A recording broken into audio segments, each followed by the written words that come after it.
Okay.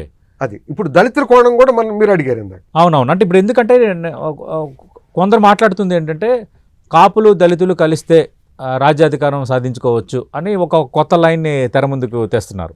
Sir ఇలాంటివి ఇప్పటి నుంచే కాదు సార్. కాంశీరామ్ గారు ఆంధ్రప్రదేశ్ 94లో వచ్చారు. అవును. అప్పటి నుంచి ఇది వస్తుంది. కాంశీరామ్ గారు అయితే కాపులు ఎప్పటికైనా సరే పరిపాలించాలి, ముందు వాళ్లే ఉన్నారు, వాళ్ళ తర్వాత వేరే వాళ్ళు వస్తారని చెప్పారు. ఓకే. కాంశీరామ్ గారు కాపులు అధికారంలోకి రాకపోవడం దారుణం అని చెప్పేసి చెప్పిన మనిషి. సో నా పాయింట్ ఏంటంటే దళితులు కాపులు కలవటం అనేది ఎక్కడ కలవాలి? రైట్. రాజకీయంగా వాళ్ళేమో కొంచెం ఇది ఒక మిడిల్ కాస్ట్, ఆర్థికంగా కొంచెం వాళ్ళ ఆహారం వాళ్ళ భోజనం వాళ్ళకి దొరుకుతుంది. వీళ్ళకి దళితులకు వస్తే ఇక్కడ వాళ్ళ రోజు కూలీలు చేసుకొని వాళ్ళ బతుకులు వాళ్ళు బతకటమే కష్టం. సో కొంచెం కనీసం ఒక sizeable section of middle class లేకుండా ఎస్సీలో నుంచి రాజ్యాధికారం అనేది ఆ కోణం నాకు ఇబ్బంది అనిపిస్తుంది. ఎందుకంటే చాలా మంది నన్ను విమర్శించవచ్చు కానీ ఒక పాయింట్ ఏంటంటే నేను అన్నం కోసం వెతుక్కునేవాడిని, అధికారం కోసం పోరాటం చేసే పరిస్థితి దొరకదు సార్. అందుకనే ఈ రాజ్యాధికారం అనేది అంబేద్కర్ గారు కూడా మాట్లాడినప్పుడు కూడా ఎవరితోనూ కలిసి షేరింగ్ చేసుకోవటం మంచిదనే కోణాల్లోనే ఆయన మాట్లాడారు.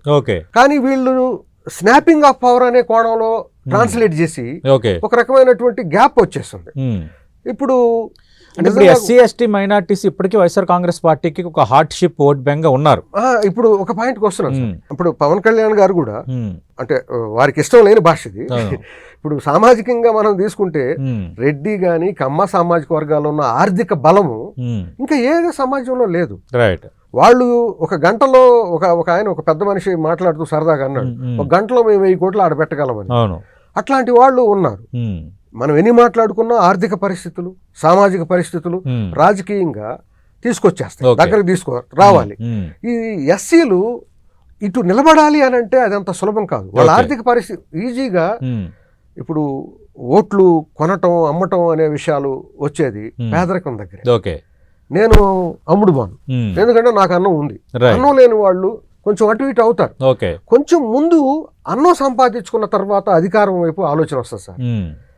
ఇప్పుడే మనం వెళ్ళిపోవాలి ఇచ్చేయాలంటే మాయావతి గారు చేశారు. 2007లో గవర్నమెంట్ వచ్చింది, 5 years. వీళ్ళు ఒక employee middle class, lower class, అంటే 90% స్వేపర్స్ వాళ్ళు 1% 6% క్లాస్ 1 ఎంప్లాయీస్. ఒక్కసారి వచ్చేటప్పటికి రియల్ ఎకనామిక్ క్లాస్ కళ్ళు తెరిచింది.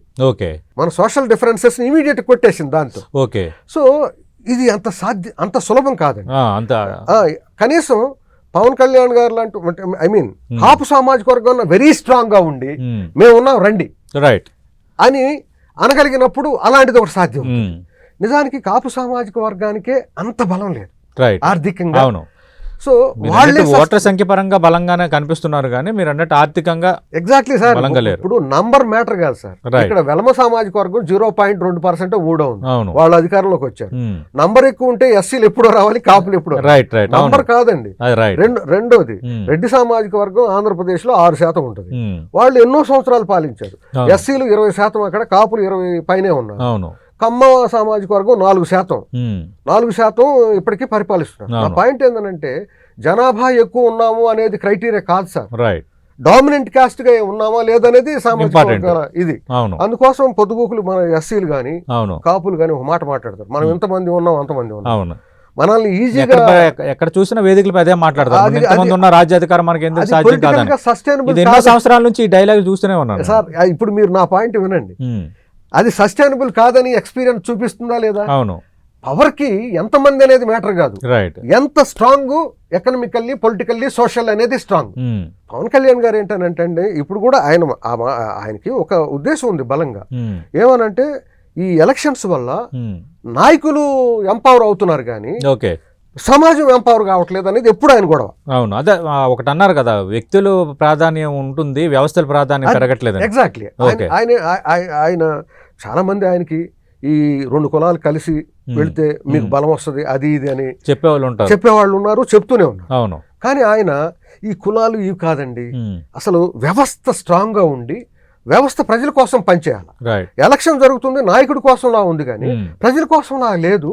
అలాంటిది తేవటానికి మనం ఎంతో కొంత చేద్దాము అంటే అది జరగకపోతే అని అడిగితే మనం బతికినంతకాలం చేస్తాం, ఓకే కనీసం చేసామన్న తృప్తి అన్నా ఉంటుంది.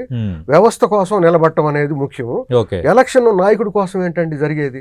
ఆయన నాయకుడు అయిపోయి అందరి నెత్తిన కూర్చోవటం కాదు.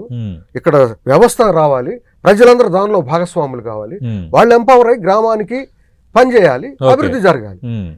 ఆ పరిస్థితి లేదు. అది నాకు చాలా డిస్టర్బెన్స్ ఉందని అనేక సందర్భాల్లో ఆయన వ్యక్తిగతంగా మదనపడిన సందర్భాలు కొన్ని చూశాను నేను. రైట్. అందుకని ఇక్కడ ఏంటనంటే ఆయన వ్యవస్థల్ని స్ట్రెంగ్తన్ చేద్దాం, రైట్, నాయకులు కాదు. ఎలక్షన్ రావటం, నాయకుడు రావటం అది వద్దంటాడు.